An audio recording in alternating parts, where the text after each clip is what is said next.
Dundurn Castle was constructed between 1832 and 1835 as a 40-room Regency mansion house by Sir Allan MacNab, one-time Premier of both Upper and Lower Canada. Affectionately dubbed the Castle by local Hamilton residents, the mansion and its grounds have experienced a great deal of change over the past 180 years. Extensive landscaping carried out by Allan MacNab transformed the grounds into a classic European landscape, wiping away much of the military earthworks and fortifications. The castle itself was designed to incorporate aspects of the previously existing home, though now only faint traces can be seen. As Ken Heeman explains, you have to know where to look for them.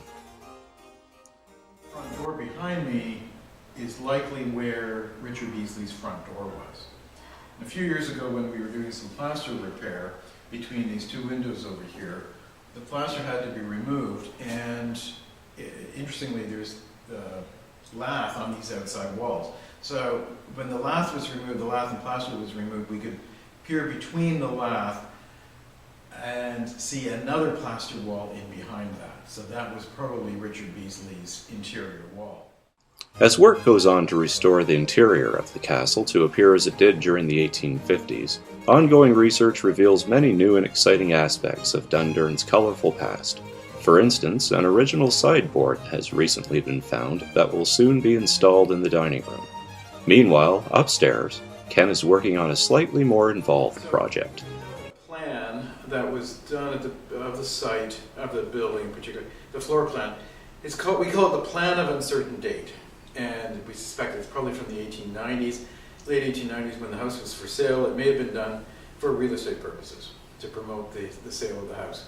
Anyway, in the Plan of Uncertain Date, it indicates that in this room there were partitions that allowed for a water closet, basically here, and then a bathtub over here. So these were distinct spaces. So the water closet is in its private cubicle in a sense, and this archway here was the entrance to it, and it came in from the hallway. There were little steps that came up, and then inside the archway was a door, and then you stepped into the area, into the water closet, and it basically had a bench in it that looks like an outhouse.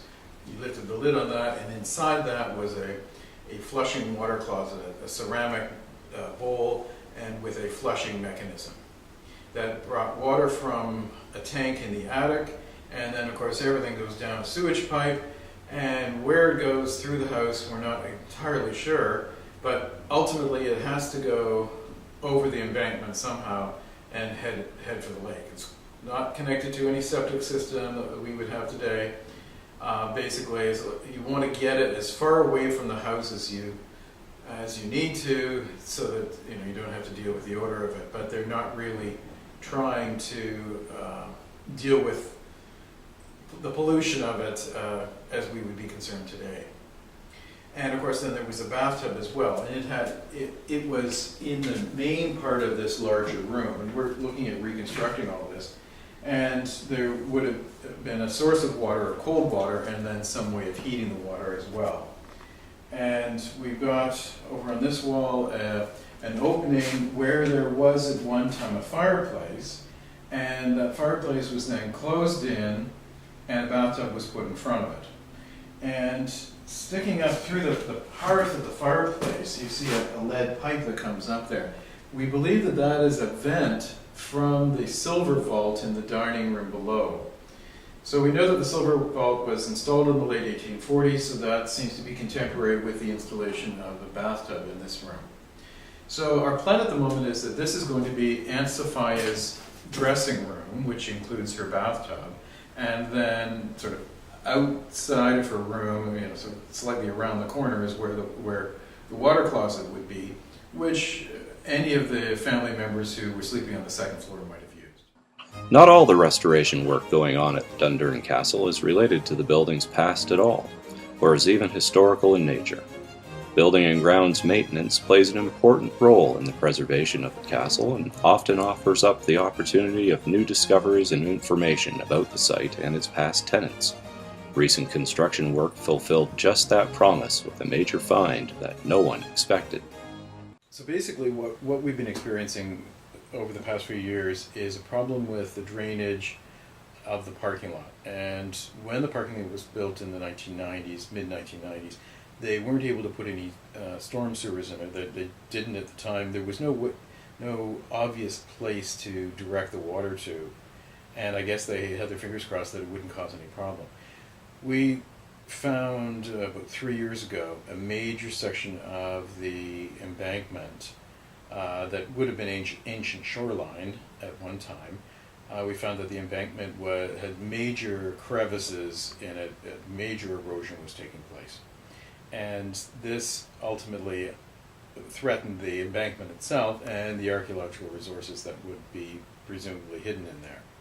So, of course, as the work is going on, we've had the archaeologists on board to monitor the work, and as the digging was taking place for one of the major manholes,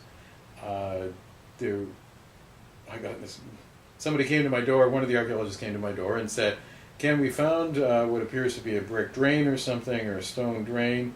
You need to come and see it because it's going to be destroyed by the end of the day."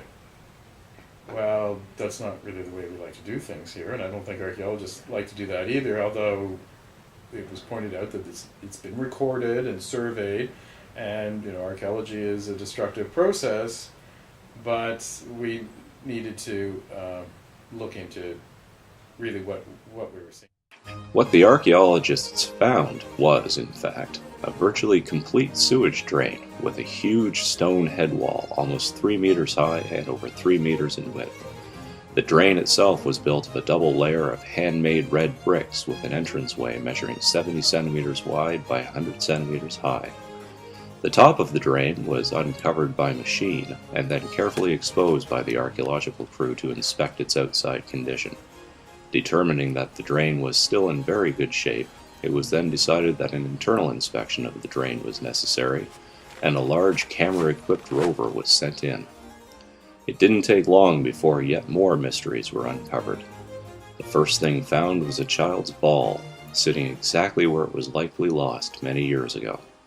Had this ball been tossed into the open end of the drain, or had it simply washed in from above?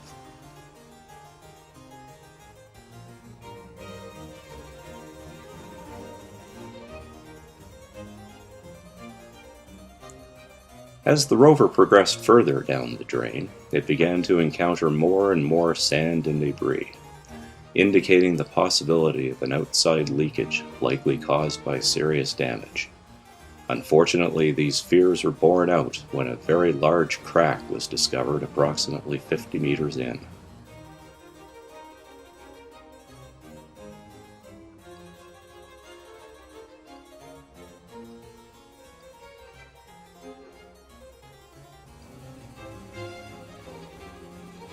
Finally, the line was blocked altogether by a complete collapse of the drain ceiling.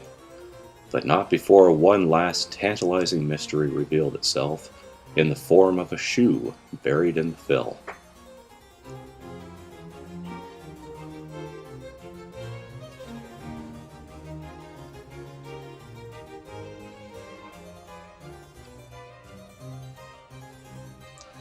However, this would not be the end of the questions about this draining puzzle. As Ken points out, this could, in fact, herald the unraveling of one of Dundurn Castle's most intriguing mysteries. There's a long-standing legend at Dundurn Castle of there being a series of tunnels here. So we know that Dundurn has a history that goes back tens of thousands of years, but in terms of post-contact, we know that Richard Beasley built a house here in the 1790s, about 1800 or so, and his house was then taken over by the British military during the War of 1812. And so there were several military fortifications that were built on the site, including an earthworks, a gunpowder magazine, and a sally port. And a sally port is a tunnel that a man can walk through that goes through an earthworks to the gunpowder magazine, which also looks like a tunnel, but made of stone. And then it's as if that's not enough tunnels at Dundurn for the sake of this legend, and people over the years have claimed that there were more than just those tunnels, that it's been suggested that there were tunnels that connected Battery Lodge with Dundurn Castle, and that there were escape routes and all sorts of things. But one of the things I turned to was this 1943 booklet about Dundurn Castle, and the history of Dundurn Castle and Sir Alan McNabb by Mel Bailey, and he was involved in the restoration of the building in the 1960s, but this was published in 1943. And I can see it sold for $1, probably in the gift shop here. And there's a section at the back on the tunnels, and I'll read some of it. As old as Dundurn Castle itself are the tales told of secret underground tunnels leading from the castle to various spots on the grounds. But like the ghosts that sit in the castle when the moon is high, we have no positive proof of their existence. When the Countess of Albemarle, Sir Alan's daughter, visited here several years ago, she stated that she had never seen them. But if we are to believe an old gardener working on the grounds today, who has been sworn to secrecy, that they do exist, he has stood in 2 of them, both reached by a flight of 8 stone steps in the east of the castle. So are there hidden tunnels in the east end of the building? The recent archaeological work, combined with documentary evidence, would certainly suggest that it is possible. As Ken points out, there is also some intriguing evidence and some very interesting architectural alignments. We have the Gunpowder Magazine, which we believe is from the War of 1812, and which is a stone tunnel, and then on my left is the Sallyport, which is a brick tunnel. And so these are perpendicular to each other, and as it happens, this Sallyport lines up directly with the stone slab in the floor, and it appears to line up directly with the drain over this direction. Now, the next step will be to take up the stone slab, I suppose, and just see what's down there, and how far down we connect up with something that's similar to the drain that we found. So at the moment we've got this laundry room here, presumably this 1855 laundry room. But one of the things that we're missing is a source of water. There's no pipes coming into the laundry sinks there, and then there's no obvious drain in the room.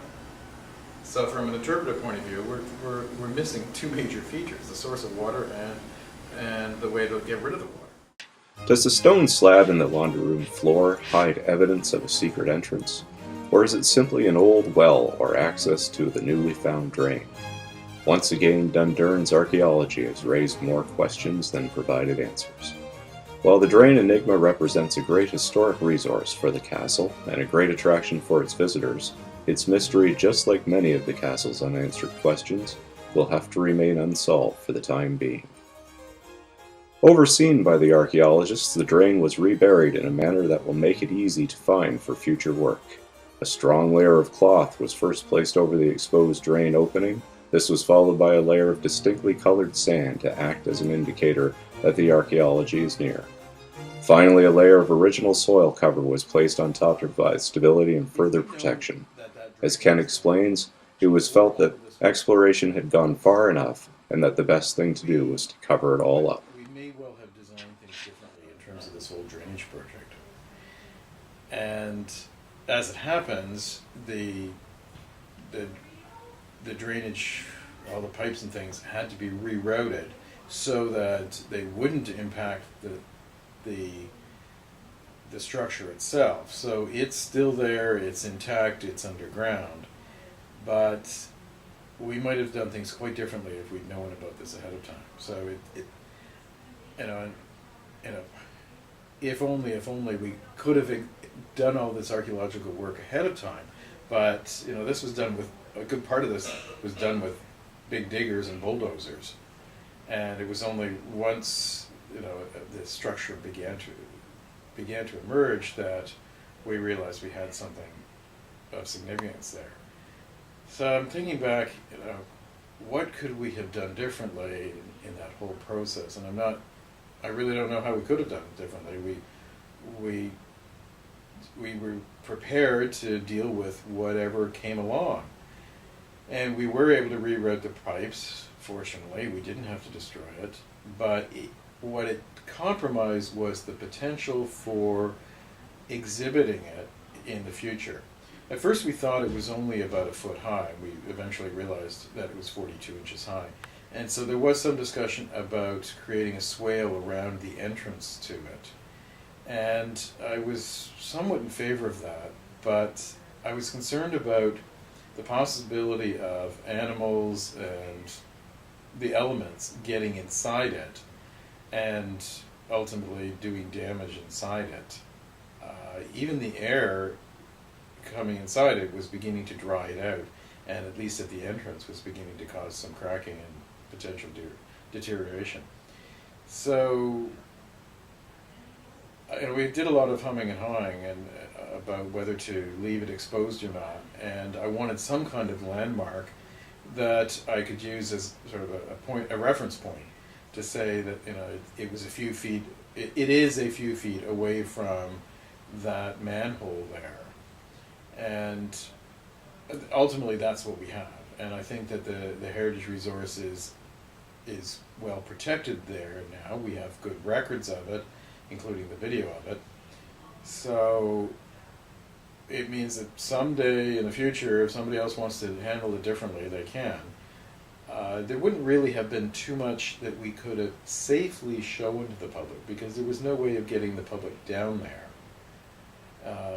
in a safe way for them to see it.